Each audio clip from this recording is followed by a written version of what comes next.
তাহলে আজ আমি গোটে গপ কইবি ହେଲା তাহলে ମୁଁ ଗପ କହି ସାରିଲା ପରେ ସମସ୍ତେ ଧ୍ୟାନ ରେ ଶୁଣିବ ହେଲା ମୁଁ ଯଦି ଗପ କହି ସାରିଲା ପରେ ତମେ ଶୁଣିବ ତାପରେ ତମ ମାନଙ୍କୁ ପଚାରିବି ଗପ ତମେ କହିବ ହେଲା ଗୋଟେ କଣ ହେଇଛି ପିଲେ ଆମେ ଜଙ୍ଗଲର ରାଜା କିଏ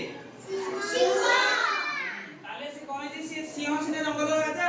ଆଉ ଗୋଟେ ଛୋଟ ଜାଗା ଏରିଆରେ ଛୋଟ ଜାଗାରେ କଣ ହେଲା ଆମ ଗାଁ ଭଳିଆ ହେଲା ଗାଁ ଭଳିଆ ଏରିଆରେ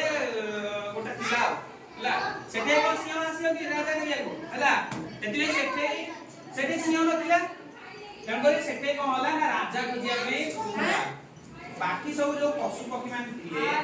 ତାଙ୍କ ଭିତରେ କାହାକୁ ରାଜା କରିବାକୁ ସମସ୍ତେ ମନୋନୀତ କଲେ ନା ମାଙ୍କଡକୁ କାହାକୁ ଆଉ ଗୋଟେ ଥିଲା ଫକ୍ସ ଫକ୍ସ କଣ କହନ୍ତି ଗଧିଆ ନାଇଁ ତାহଲେ ସେ ଫକ୍ସ ଥିଲା ତାହଲେ ଫକ୍ସ କଣ ହେଲା ତାହଲେ ମାଙ୍କଡକୁ କଣ କଲେ ଯୋଉ ସମସ୍ତେ ରାଜା କଲେ ଫକ୍ସର କଣ ହେଲା ଫକ୍ସ ମନ ମାନିଲାନି କହିଲା ନାଇଁ ମୁଁ ମାଙ୍କଡକୁ କେମିତି ରାଜା କରିଥିଲେ ମୁଁ ରାଜା ହେଇଥାନ୍ତି ହେଲା ତାପରେ କଣ କଲା ଫକ୍ସ କଣ କଲା କହିଲା ମାଙ୍କଡକୁ ହରେଇବି ଆଉ ସେ ତା ମନରେ କହିଲା ମାଙ୍କଡକୁ ହରେଇବି ତାହେଲେ କଣ ହେଇଛି ପିଲେ ନା ସମସ୍ତେ ଆସିଲେ ମାଙ୍କଡକୁ ରାଜା କରିବା ବୋଲି କହିଲେ ସମସ୍ତେ ଏକତ୍ରିତ ହେଲେ ମାଙ୍କଡକୁ ରାଜା କରିଦେଲେ ତେଣୁ କରି କଣ ହେଲା ତାହେଲେ ଯୋଉ କଣ ହେଲା ଗଧିଆର ମନ ମାନିଲାନି ଯେ ରାଜା କେମିତି ମାଙ୍କଡ ହେଇଗଲା ରାଜା ତ ମୁଁ ହବା କଥା ହେଲା ତାହେଲେ ତେଣୁ କରି ସେ କଣ କଲା ଦିନେ କଣ ହେଇଛି ଦେଖିଲା ବାହା ଜଙ୍ଗଲରେ ବୁଲୁଛି ଆଉ ଶିକାରୀ କଣ କରିଛି ଗୋଟା ଜାଲ ପକେଇକି ବସିଛି ଆଉ ଧରିବ ବୋଲି ଆଉ ହେଲା କଣ ହେଇଛି ତାହେଲେ ଗଧିଆ କହିଲା ଏଇଠି ହଉଛି ଗୋଟେ ମୌକା ଯେ କଣ କରିବା ନା ଆମେ ମାଙ୍କଡକୁ ଜାଲରେ ଫସେଇ ଦେଇକି ବାକି ସବୁ ଲୋକ ମାନେ ଯୋଉ କଣ ଜୀବଜନ୍ତୁ ମାନେ ଅଛନ୍ତି ତାଙ୍କୁ କହିବା ଯେ ମାଙ୍କଡଟା ରାଜା ହେବା ପାଇଁ ଯୋଗ୍ୟ ନୁହେଁ ହେଲା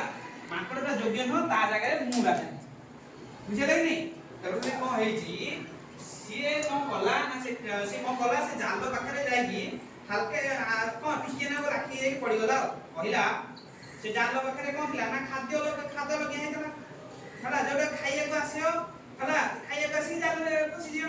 ତେଣୁକରି କଣ ହେଇଛି ଯୋଉ ଆମର ଗଧିଆ କଣ କରିଛି ସେ ପାଖରେ କିନି ଯାଇକି ପଡିଛି ଆରେ ଚିଲେଇଲା କହିଲା ବଞ୍ଚାଅ ବଞ୍ଚାଅ ବଞ୍ଚାଅ ବଞ୍ଚାଅ ହେଲା ବଞ୍ଚା ବଞ୍ଚା କହିଲା ସେଠୁ ରାଜା କିଏ ସେ ମାଙ୍କଡ ଥିଲା ତାହେଲେ ରାଜାର କର୍ତ୍ତବ୍ୟ କଣ ସବୁ ପ୍ରଜା ମାନଙ୍କୁ କଣ କରେ ସୁରକ୍ଷା ଦବ ସବୁ କରିବା ତେଣୁକରି ରାଜା ମାଙ୍କଡ କଣ ହେଇଛି ମାଙ୍କଡ ଆସିକି କଣ କଲା ଯେତେବେଳେ ଗଧିଆକୁ ବଞ୍ଚେଇବାକୁ ଆସିଛି ସିଏ ଆଉ ସେ ଟ୍ରାପ ଯୋଉ କଣ ସେ ଯୋଉ ଜାଲ ବିଷୟରେ ଭଲରେ ଜାଣିନଥିଲା ଯେତେବେଳେ ସିଏ ମାଙ୍କଡ କଣ ହେଲା ନା ଗଧିଆ ପାଖକୁ ଆସିଲା ତାହେଲେ ସେ ଜାଲରେ ସିଏ ଫସିଗଲା ଜାଲରେ ଯୋଉଠୁ ଫସିଗଲା ତାପରେ ଗଧିଆ ତାକୁ କହିଲା ତମେ ତ ନିଜକୁ ବଞ୍ଚେଇ ପାରୁନ ତାହେଲେ ଆମେ ପ୍ରଜା ମାନଙ୍କୁ କଣ ବଞ୍ଚେଇବା ହେଲା ତାହେଲେ ସେ କଣ କହିଲା ନା ତମେ ତ ନିଜେ ତ ବଞ୍ଚେଇ ପାରୁନ ତାହେଲେ ଆମେ ପ୍ରଜା ମାନଙ୍କୁ କେମିତି ବଞ୍ଚେଇ ପାରିବ ତାହେଲେ ଏଇଠି ସବୁ ଲୋକଙ୍କୁ କଣ ହେଲା ସବୁ ଯୋଉ ଜୀବଜନ୍ତୁ ଥିଲେ ସମସ୍ତଙ୍କୁ ଡାକିକି ଆଇଲା ଦେଖ ଯେ ମାଙ୍କଡ ତ ନିଜକୁ ବଞ୍ଚେଇ ପାରୁନି ସେ ରାଜା ହବାକୁ ଯୋଗ୍ୟ ନୁହଁ ତାହେଲେ ସେଥିପାଇଁ କଣ କରାଗଲା ନା ତାହେଲେ ତାକୁ ରାଜା କାଢ ମୁଁ ରାଜା ହେବି ତାହେଲେ ତଥାପି ସେଥିରେ କଣ ହେଲା ହେଲା ତାପରେ ମାଙ୍କଡ ସମସ୍ତେ ଆସିଲେ ହେଲା ମାଙ୍କଡକୁ ବାହାରି ଗଲେ ତାରେ ମୁଁ କ୍ୱେଶ୍ଚନ ପଚାରିବି ଏଥର ଗପ ସମସ୍ତଙ୍କ ମନେ ରହିଲା ତାହେଲେ ରାଜା କିଏ ହେଇଥିଲା ମାଙ୍କଡ ନାଇଁ ତାହେଲେ ରାଜା ହବାକୁ କିଏ ଚାହୁଁଥିଲା ଗଧିଆ